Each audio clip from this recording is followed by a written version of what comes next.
Assalamualaikum warahmatullahi wabarakatuh, Bapak Ibu Guru peserta Pretest PPG Guru SD tahun 2022. Kali ini kita berkesempatan untuk membahas tentang sikap kesiapsiagaan dalam mendidik atau biasa disebut dengan SIMAPTA. Nah, pembahasan ini saya sesuaikan dengan kisi-kisi tahun 2022 yang diberikan oleh Kemdikbud. Nah, bagi Bapak Ibu Guru yang ingin mendapatkan kisi-kisi ini, silakan mendownload di ppg.kemdikbud.go.id. Baik, sekarang langsung saja kita bedah kisi-kisinya. Nah, ini merupakan kisi-kisi sikap samapta. Di indikator soalnya, kita diminta untuk menunjukkan sikap kesiapsiagaan dalam proses mendidik, mengajar, membimbing, mengarahkan, melatih, menilai, dan mengevaluasi peserta didik. Nah, kita sebagai guru dituntut untuk selalu siap menghadapi keadaan atau situasi terkini. Misalkan saat ini adalah situasi COVID-19. Nah, bagaimana kita harus menjalankan pembelajaran, bagaimana pendidikan itu harus tetap berjalan. Bagaimana caranya? Berarti kita harus selalu siap. Samapta berasal dari bahasa Sanskerta yang berarti keadaan siap sedia dan waspada. Dalam kondisi aman pun kita harus siap siaga. Jika kita sebagai guru, maka kita harus siap siaga dalam menghadapi pembelajaran dalam keadaan apapun. Misalkan, dalam pandemi COVID, kita harus menyiapkan diri agar selalu siaga dan memiliki solusi dalam menjalankan pembelajaran. Misalkan memanfaatkan teknologi daring. Nah, ini adalah salah satu cara kita siap menghadapi keadaan yang ada pada situasi saat ini. Nah, sekarang kita akan membahas soal yang pertama, tugas di sekolah, di rumah, dan di lingkungan sosial silih berganti. Satu tugas belum selesai dikerjakan, tugas berikutnya sudah menunggu. Dalam situasi seperti itu, bagaimana reaksi Anda? Nah, dalam situasi kita menghadapi tugas yang menumpuk terlalu banyak, tugas di sekolah, di rumah, dan di lingkungan sosial, bagaimana reaksi kita terhadap tugas-tugas kita tersebut? Oke. Apakah yang A, lebih baik saya tinggalkan sama sekali situasi seperti itu karena guru bekerja seperti robot? Oke, yang A ini jelas salah ya. Ini tidak siap dan tidak siaga. Kita itu sebagai guru, sebagai orang yang profesional, kita harus siap siaga menghadapi tugas-tugas kita. Yang B, saya ingin mengerjakan seluruh tugas meskipun biasanya justru menjadi berantakan semua. Nah, yang B ini benar sih saya ingin mengerjakan seluruh tugas. Tetapi tugasnya tidak dimaksimalkan. Ya, dibiarkan saja berantak. Maka ini B salah.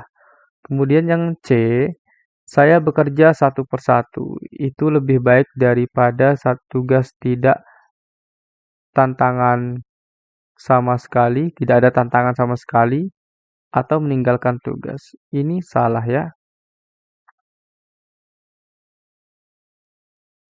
Ini salah. Kemudian yang D, hal yang penting adalah semua tugas terselesaikannya karena soal tuntas atau tidaknya pekerjaan tergantung pada situasi. Ini salah juga ya. Kemudian, saya bekerja dengan cepat, semua tugas terselesaikan sepenuhnya dengan tuntas sesuai rencana dan waktunya. Nah, ini baru betul. Nah, dia harus siap siaga dalam keadaan apapun, harus cepat bekerja, menyelesaikan setiap pekerjaannya dalam waktu itu. Jadi semuanya harus siap dilaksanakan, tugas apapun itu sebagai orang profesional dalam bekerja itu harus diselesaikan. Jadi jawaban yang benar adalah jawaban E. Soal berikutnya, Anda sebagai guru kelas 6, di saat Anda selesai mengajar, Anda ditugaskan untuk membuat soal ujian sekolah oleh kepala sekolah dan harus jadi nanti sore. Nah, kita kan kalau pulang sekolah itu siang hari, kemudian kita diminta untuk membuat soal yang harus jadi nanti sore. Bagaimana sikap Anda menghadapi hal itu? Nah, bagaimana kita menyikapi tugas yang diberikan oleh kepala sekolah?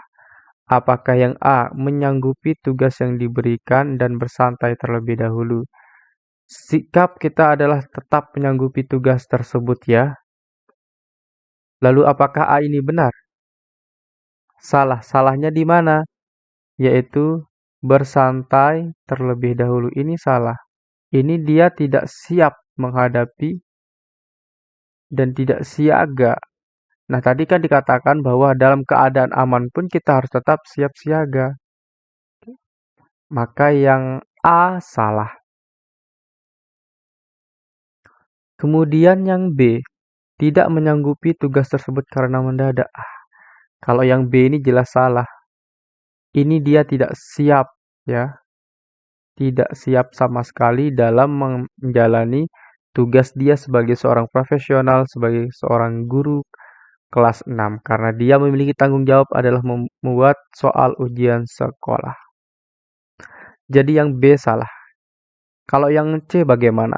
Menyanggupi tugas tersebut dan langsung mengerjakannya saat itu juga. Nah, ini baru orang namanya siap gitu ya. Aduh, ini benar ya. Ini benar. Jadi yang C ini kita simpan ya. Kemudian yang D memberikan tugas tersebut kepada orang lain. Nah, ini tidak siap dia menjalankan tugasnya. Jadi jawaban yang benar di sini adalah jawaban C. Ingat, yang namanya kita sebagai guru itu, sebagai orang profesional, kita harus siap siaga menghadapi setiap keadaan dan situasi. Di sini kan keadaannya kita sudah selesai, kita tinggal santai kan sebenarnya. Kalau selesai, udah tugas kita sudah selesai. Tetapi ternyata saat itu kepala sekolah memberikan tugas untuk membuat soal ujian sekolah. Maka kita harus siap mengerjakannya dalam waktu beberapa jam. Jawaban yang benar adalah jawaban C. Soal berikutnya, perencanaan pembelajaran di saat pandemi COVID-19 memaksa guru untuk menyesuaikan dengan kaidah-kaidah pembelajaran dari pengembangan lembar kegiatan peserta didik sebagai pedoman belajar siswa dalam pembelajaran daring. Pengembangan yang dilakukan oleh guru menggunakan prinsip. Nah, di tadi kita ulangi lagi yang namanya samapta atau kesiapsiagaan itu adalah misalkan di sini kondisinya adalah COVID-19. Itu terjadi pada situasi terkini. Maka guru tersebut sudah menyesuaikan pekerjaannya dengan kaidah-kaidah pembelajaran dari pengembangan LKPD sebagai pedoman pelajar siswa. Nah, dia siap melaksanakannya dan melakukannya. Nah, pengembangan yang dilakukan oleh guru menggunakan prinsip apa itu? Ada COVID-19, kemudian dia punya solusi membuat LKPD kepada siswa. Berarti situasinya COVID-19 dia punya solusi. Apakah prinsipnya adalah mengembangkan kemandirian berbasis teknologi informasi? Kalau mengembangkan kemandirian boleh-boleh saja, tetapi di sini yang ditanyakan bukan tentang siswanya, tetapi bagaimana kita menghadapi situasi terkini. Sebagai guru itu kayak gimana sih menghadapinya? Menghadapi situasi COVID-19. Yang B berbasis teknologi informasi. Ini juga salah. Karena kondisinya tidak terkait dengan ini. Kalau berbasis teknologi dan informasi itu bisa kita gunakan kapan saja. Mau itu kita keadaan santai, kita bisa mengerjakan berbasis teknologi informasi. Jadi yang B ini salah, yang C berpusat pada peserta didik apalagi ini salah. Karena di sini tidak menggambarkan situasi terkininya. Yang D berbasis materi pembelajaran, ini juga salah. Yang E berbasis situasi terkini atau kekinian, iya. Jadi jawaban yang benar adalah yang E. Baik Bapak Ibu Guru, itu saja yang kita bahas di video kali ini. Semoga banyak manfaatnya bagi kita semua. Semoga Bapak Ibu Guru nanti lulus pretest PPG-nya dan dilancarkan mendapatkan sertifikat pendidiknya di tahun ini atau tahun 2023 nanti. Untuk pretesnya tahun ini Anda harus lulus. Sekian, Assalamualaikum warahmatullahi wabarakatuh.